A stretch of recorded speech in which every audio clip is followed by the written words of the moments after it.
Bienvenue à vous qui me rejoignez dans la ronde de l'actualité dans tous les médias en ligne. Madame, Monsieur, bonsoir. Commençons cette revue de la presse en ligne par Forum des As qui titre à sa une « Élection de 2023, la Senco lance sa feuille de route ».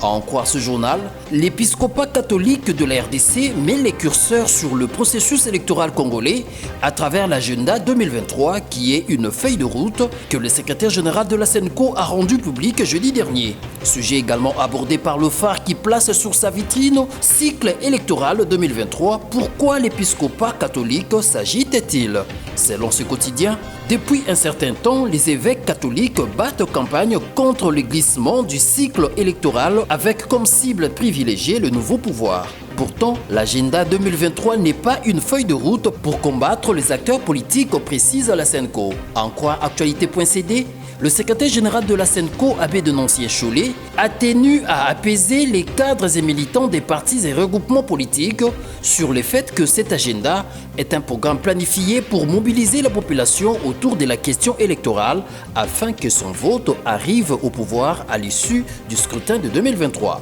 Changeons de registre pour parler du retard constaté dans la sortie du nouveau gouvernement avec Forum des As qui titre « Sama Lukonde a dit » il ne faut pas confondre urgence et précipitation. Pour ce journal, le chef du prochain gouvernement s'est voulu rassurant face à la pression de la population sur la publication de son gouvernement. Jean-Michel Sama Lukonde a de ce fait appelé la population à la patience et à la sérénité. Toujours sur ce même sujet, actualité.cd est revenu pour titrer « Composition du gouvernement, ensemble pose ses conditions, le MLC obligé de réduire ses ambitions ». À en croire ce média en ligne, au cours de la dernière rencontre entre le chef de l'État et le Premier ministre, il était question du tout dernier réglage concernant la prise en compte de remarques faites par les camps de Katumbi et de Jean-Pierre Bemba qui n'ont pas apprécié la démarche utilisée jusque-là. Selon actualité.cd, Ensemble pour la République de Moïse Katumbi souhaite que tout soit clair au départ. Le parti de Katumbi insiste pour que les noms qu'il a soumis soient ceux-là qui seront repris lors de la publication du gouvernement dans les 5 portefeuilles réservés à leur quota. Et pour ce qui concerne le MLC, actualité.cd révèle que un arbitrage a été effectué et un compromis aurait été trouvé avec 3 ministères pour le parti de Jean-Pierre Bemba dans le prochain gouvernement. Revenons sur Forum des As pour prendre le 3e ligne placée sur sa vitrine parlant de Caleb Moutombe.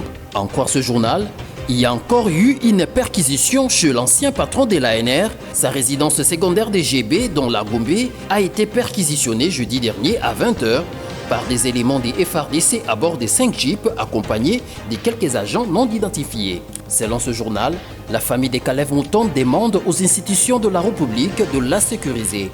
Information confirmée par actualité.cd qui relaye que lors de cette perquisition, téléphones et ordinateurs ont été emportés de la résidence de Caleb Moutombe.